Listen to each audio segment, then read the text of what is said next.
Good evening, everyone. Good evening, Nandita.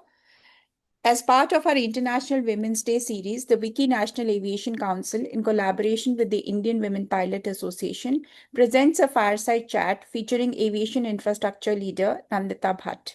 The topic is Building the Future of Airports. With nearly 3 decades of experience in airport design, architecture, and master planning, Nandita Bhatt has played a significant role in shaping India's aviation infrastructure. An architect and aviation professional associated with the Airport Authority of India since 1996, she has contributed extensively to terminal design, airport master planning, ATC facilities, and aviation infrastructure strategy.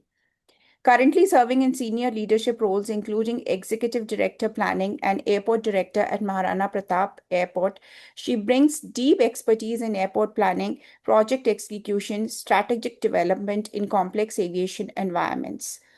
Beyond an aviation infrastructure leader, she is also a Kathak dancer and an architect, reflecting a rare blend of technical precision and creative expression.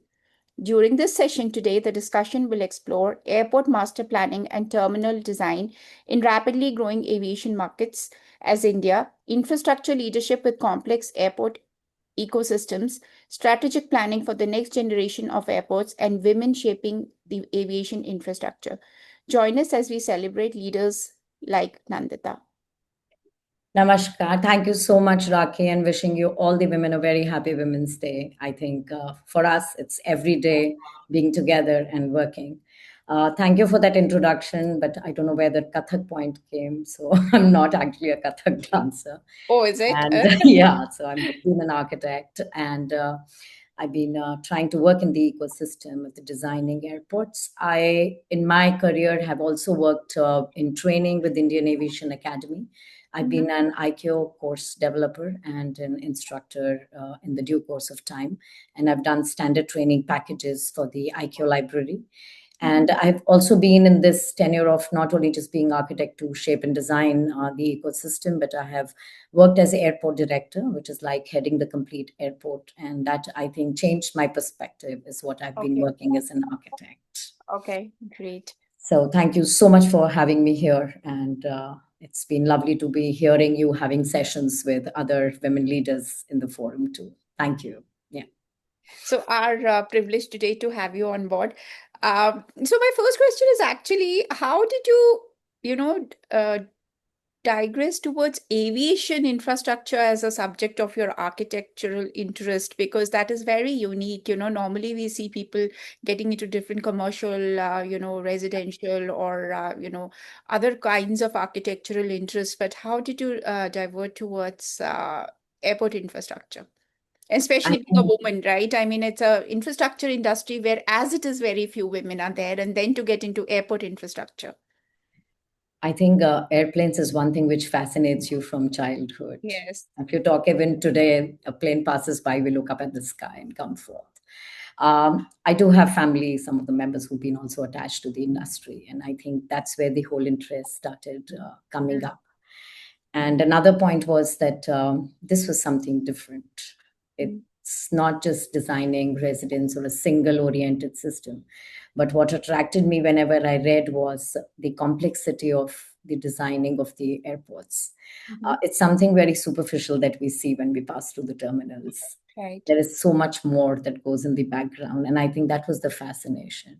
And of course, as I said, planes still did fascinate you to see where they're coming and where they're going from.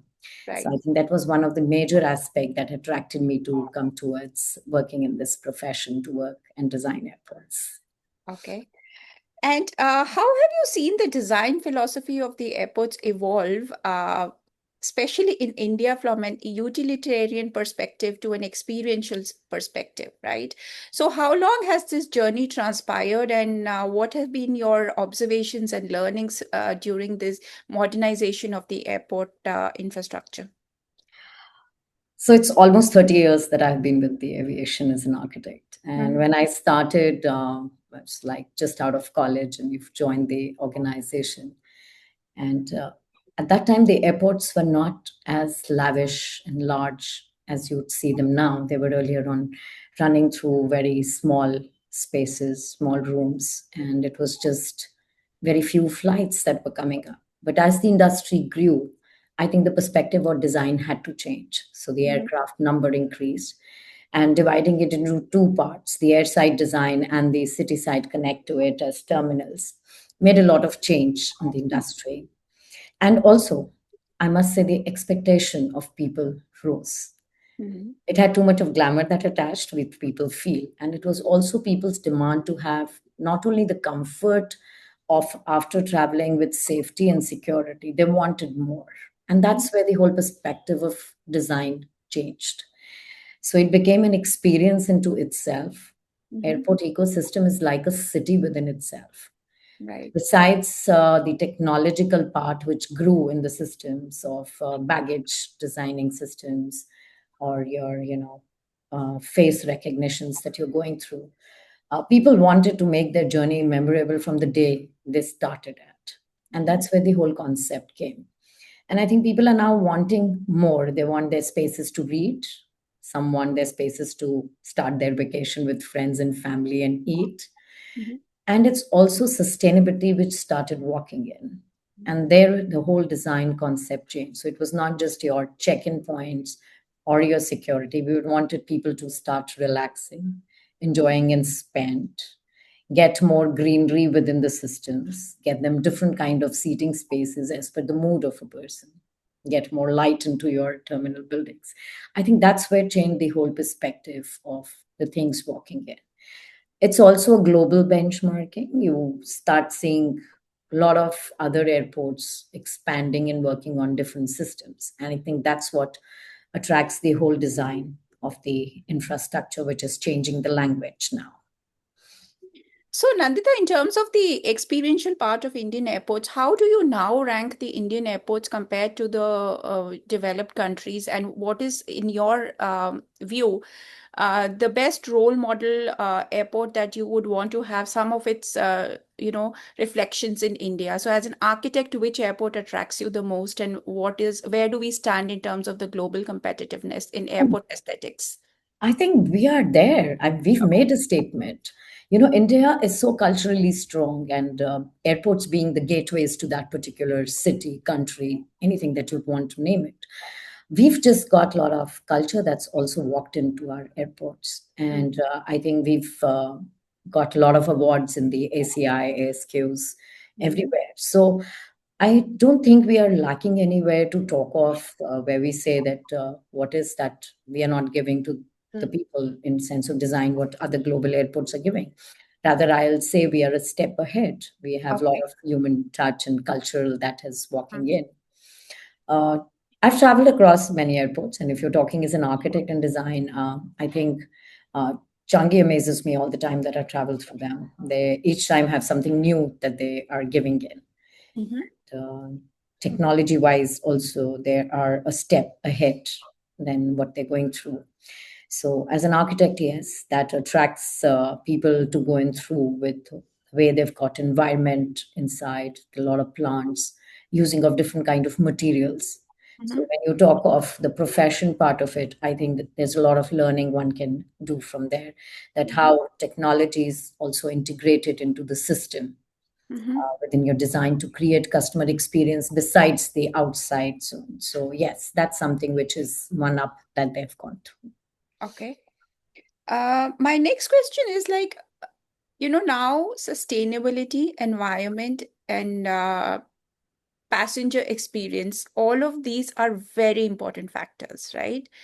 So, how do you balance as an architect and as a designer all these different aspects which are covered by several regulations all across the globe into a harmonized ecosystem? See, regulation, of course, is the first mandate that we're all careful about. So security and safety are two aspects no one's compromising on at all. Mm-hmm. You step down to not give a facility or two if it doesn't suit that system, but nowhere in India that is compromised on. Sustainability, we work on green buildings as an architect, and we have different certifications that we take from different sectors. So in India, we do follow the GRIHA ratings that are coming up. It's also trying to work and learn from different innovations which are coming in material. that Mhm. what kind of glass you're using, how you're not going to lose more heat when your HVAC and your systems are cooling, how Mhm. you're using geothermal when it Mhm. comes to regions like North India extreme where it's Leh, Ladakh. So you are working on aspects which you've learned of climatology in architecture also. So Mhm. you're trying to get in those features. So there are not life concepts, the not light, skylights which are there. They get the natural light without glare. So Mhm. these are very small aspects which you learn during your designing study, and that is what adds the flavor because the natural light adds to make a human feel better when you're walking through. Also, when you're changing time zones, these Mhm. kind of things are very important to take care of, and that's what adds. So that's one another purpose that you get greenery inside your terminals. You're getting a lot of plants, or you're getting, fresh air through your HVAC ducting, different kind of systems. That's important because you also have time zone differences which are walking in, and we don't want people to be tired. We want them to be happy when they're landing at a different station. Right. Coming with LED lights, we are also getting into renewable energy, how we are using the solar power and getting all that in the country, and it's also an SDG by the IQUN norm that we're working on. So I think sustainability is just part which has got into the ecosystem to design. It's not now thought of as a separate entity altogether when we went through forth. Okay. And how do you see the interest of women in contributing to airport design? And do you see a lot of young architects making that as a conscious choice of a career? Oh, yes, absolutely. I think sitting as an ED today, my department is one which has got maximum girls, I must say Okay. that. Oh, And that's I lovely. feel very proud about it to say I have a lot of girls who are working in my department. And, with the market so much open and so much diversity coming in and in the system of a lot of airports coming, not only in India, also abroad, there is a lot of scope for women to come in opportunity of not only design, I must say engineering or the other aspects. We have a lot of air traffic controllers, we have a lot of women in CNS who Mhm. take care of the navgates, we have women in HR, and we also have women in commercial. So that's the point. And also we have a first board women who's come in and member HR, so you can now imagine where the whole scenario is changing when it comes to women joining aviation. Oh, lovely. And can you tell us some, case history or something where, you said, okay, this is my design philosophy, this is my suggestion on a design. And there was a contrarian view to that, and ultimately you prevailed upon, and what you did was found to be correct. No, so see, design is a very subjective matter. Okay. You had it been a very constructive rule and a regulation, I can imagine where you would have one difference of Mm. opinion.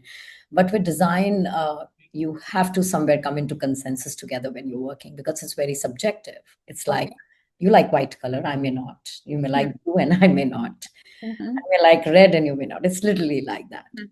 But no, I've been really lucky over the period because we have a team which runs very strong and we try to pick up the best solutions together.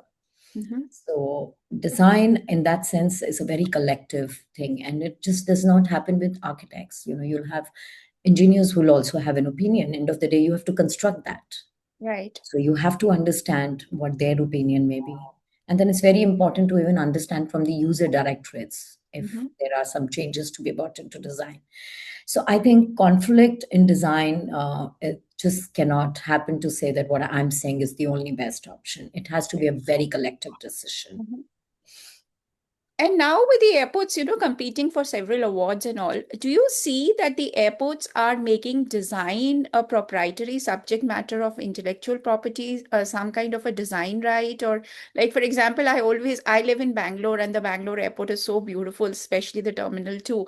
And when I go to Delhi, I see, Delhi airport is also very beautiful and has won several awards. So there seems to be a lot of competitive spirit between airports.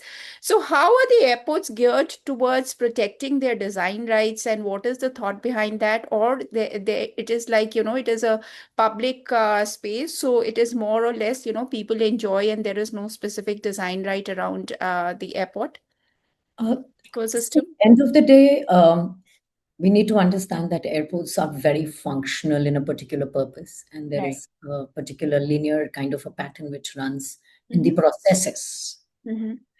And I think processes are the common because of the regulatory requirement for everybody. And Mm-hmm. look and feel can just come by the city or the culture of that place, and Mm-hmm. it's specific and the new materials coming. So I don't think there is any kind of a barrier where uh, people have to use the same design or anything. It's such a vast subject that every building will look different. Mm-hmm. Even if the materials are same, it'll still look different. So I think there is no conflict in that zone that we face, that it's a design proprietorship or Mm-hmm. that's no. Okay. Okay. So, and there is no methodology of kind of, one airport not kind of imitating in flattery the design of the other, right? I always wonder, like, how does it work when people are designing? Are they like, saying, okay, imitation is the best form of flattery, so let us kind of imitate a few bits here Well, and there? no, not at all. I don't think so, Raki. See, I told you the processes are the same. Right. So you will always, you'll have the check-in first, you'll have the security next. That's running the worldwide the same. Right. Right. Look and feel comes because every designer has a different perspective to work through forth. And I think design is like a dream. Every dream is different. So I nowhere believe that anybody would copy or flattery. And somewhere down the line, technology is something which can run common because Mhm. that's something you can't change. If you have to scan, you have to scan, which will run common for everybody. So I nowhere have ever believed. In fact, if you've traveled almost worldwide, you must have never seen two airports looking alike, although the Yes, purpose is the same. that's right. So I think there's so much of scope in Okay. design. Okay. So coming to the Udan scheme, right? And the Udan scheme was specially formulated for the tier two towns and other areas, right?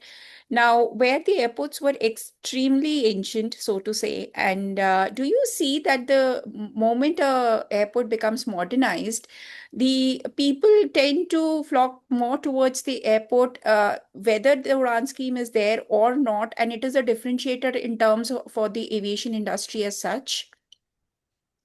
No, see, Udan has come as a very broad perspective to ensure that there is last mile connectivity. Connectivity, It's yes. a very ambitious project which has come from the Honorable Prime Minister, and the vision takes you forward to say that we must connect the underserved areas and connect to the last mile connectivity. And that is also taking us to another new style of designing besides the bigger airports because these are smaller. And Mm-hmm. we have to begin with and look for the future growth in them is coming to Okay. the modular design of the airports. Okay. So I think Udhan has opened another new feature for all of us to go through forth. And Okay. we are working on how to design modular buildings so that as and when the growth happens, we can Mm-hmm. start expanding those airports and Okay. work them. Okay. So could you just explain a bit about modular design? Because a lot, not may, we know what is a modular, assembly, but if in terms of airport, how does a modular design really work? Modular design is actually when your building is a small set of unit, and that Mhm. unit can be replicated to add when additional traffic comes in. Okay. At that time, you're not wasting and designing something much larger when it's not required, and Mm-hmm. do it as per the traffic forecasts and work them in future. Within the terminal, existing footprint modular would mean that if there is ever any kind of and this is a lesson we probably might have learned when pandemic happened, that have to have people to sit at a distance or have medical checks to Mm-hmm. happen, then the terminal should be able to have those required temporary requirements into the thing. Okay. Okay. So that's how the modular design Okay. works. Okay. Okay. And in terms of the revenue streams, right? The air side and the non-air side. Now, what is the modern thinking on the balance between the air side revenue and non-air side revenue and enabling the non-air side revenue to be propelled by way of airport design? Of course, I think that's a very good question, and non-aero is something that we're really looking to grow for, and that's Yeah. why we tell you, come a little early, go through your processes because processes is something everybody's restless about. So go through your processes, and then we have all the shopping and lovely, eating spaces for you in the security hold area. So the whole concept with the design comes is let people finish their processes and then get relaxed and get good places to spend, eat, and work through. That's within the terminals. The other aspect is the city side development. As I said, airports themselves work as a city development around them. So you find hotels which come up near malls, come up, official complexes come up, because that makes it easier for people to, get down from the airport and be around, finish their work, and get back to their cities. So that's how the non-aeronautical revenue is what is increasing with the design, with city side development. And of course, within terminal, there is a whole experience now created, which are working through. Lovely. And you've been a great contributor to how we experience airports. So thank you so much, Nandita. It's been a pleasure having you. I would now like to open the floor for any questions or any observations or any interactions. Please feel free to interact with Nandita. Hi, Nandita. This is Harpreet. I'm from IWPA and I also work for Air India. I was just curious hearing all your impressive work. When you need aerodrome certifications from the DGCA, when you build new airports, have you faced any challenges in those kind of aspects? You're being pushed, airport jaldi theek karo, some VIP has to land, and then you have to play that watchdog in the middle. I don't know if you've ever pushed like this, but I just No, Harpreet, I said it in the very beginning. Security and safety is one aspect that we are not ready to compromise on, and we don't.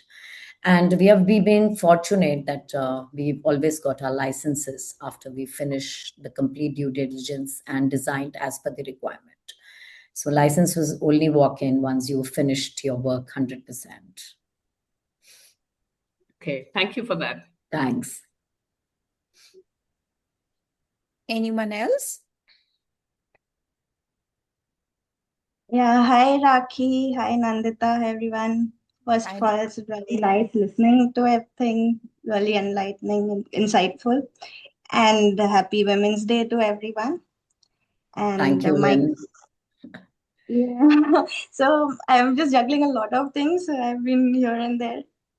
So my question is a very specific one. So when you look at the civil engineering part of it, there is a lack of civil engineers in India.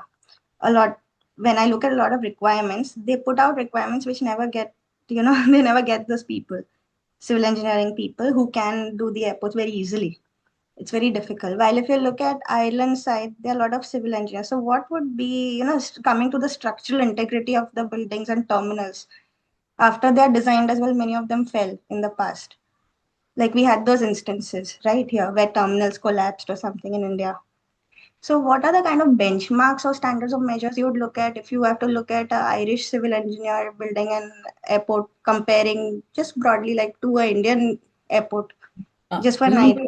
If I can just interrupt in between and inform. So we already have our own engineering wing, which is there, which works as per the Indian norms.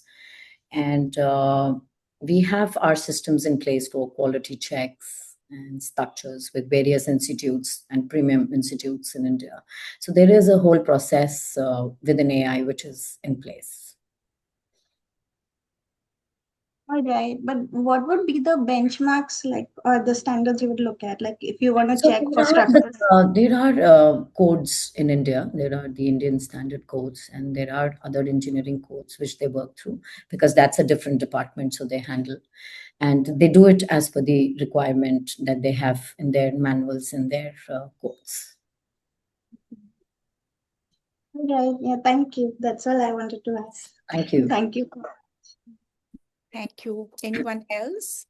Mohini ma'am, you want to interact with Nandita? Mohini ma'am?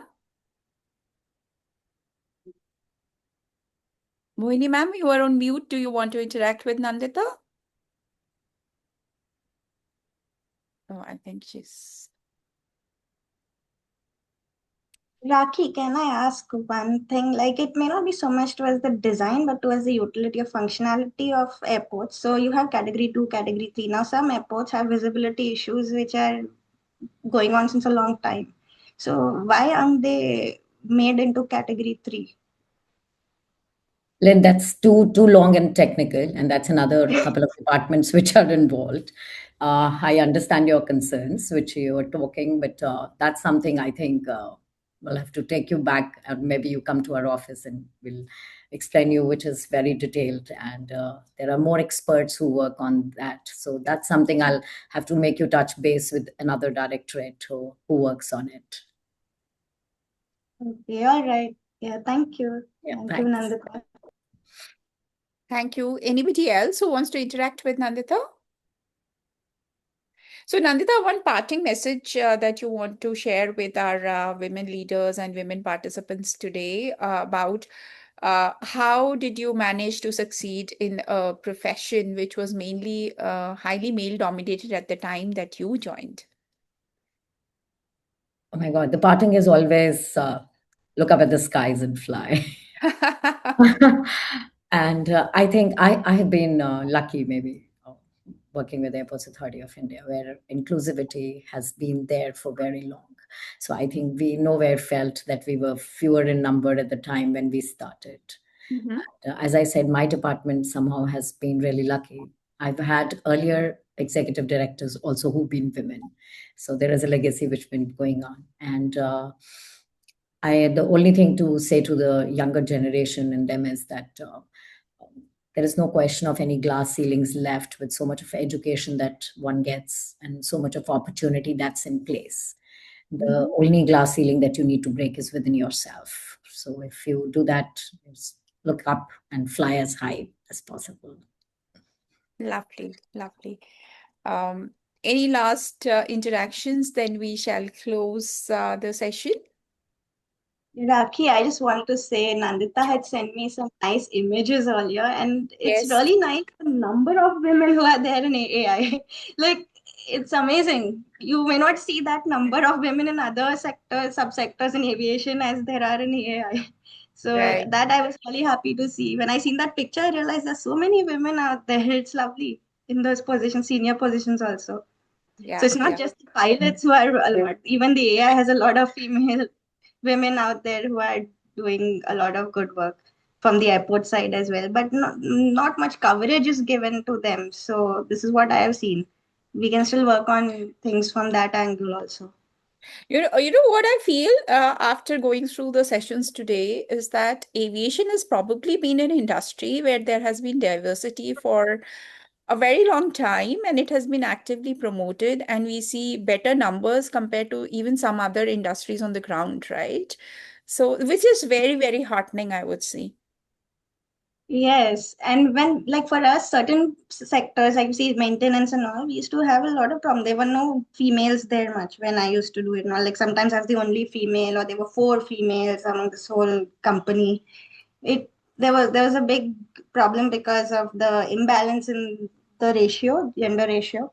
But today I see maintenance has a lot of females. But when I saw AI, there are really a lot of females there. So I was really happy to see that because I suffered a lot personally, also I'll tell you, when we joined because there were no females there, even in leadership roles or even anywhere at any level in the system.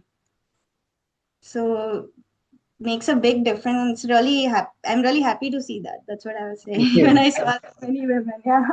Yeah. Yeah, thank you.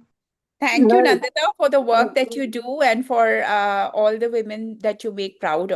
You make us all so proud of what we contribute, and wish you and your team all the best going forward and have a great Women's Day. And I shall close the session if that's okay with everybody. what about small airports, Nandita? Are you Oh, okay, into ma'am. Yes. are you into reforming the small airports like Bombay Flying Club, Juhu Airport? Ma'am, we do gradually work on our complete plan for brownfield airports also. And it's also as per the requirement of that particular station. So it's not just that, we are doing very small airports also across the country. And as I How many said, have you done so far? ma'am, How many have you done covered small airports so far?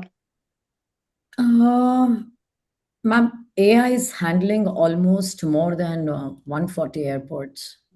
So it's not that small work doesn't go on there on a regular basis. But just as a number, you can imagine that it's running all across the India. So figure-wise, I mean, if you really need to know, it's every day there is some work which is happening at every airport. It's not, and design, repair, maintenance. That's a very regular process that we go through.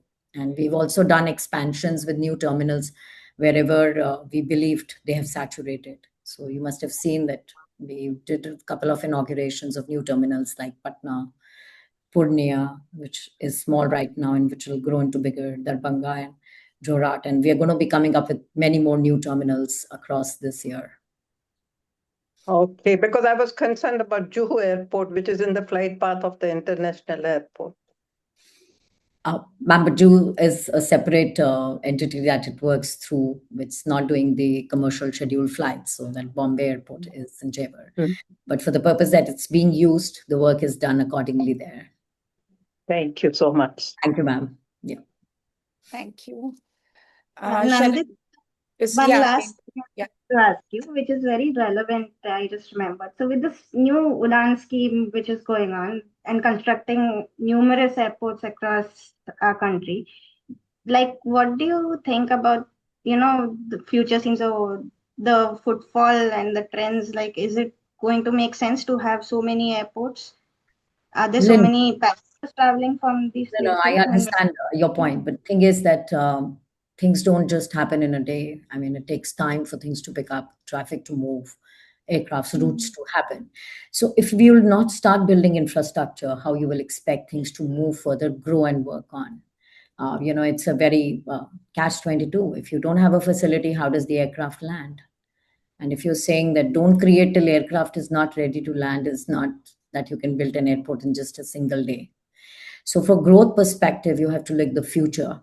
It just cannot happen in one day. I mean, even when you see a small mall that opens, you don't have footfall the very first day that you're going to think of.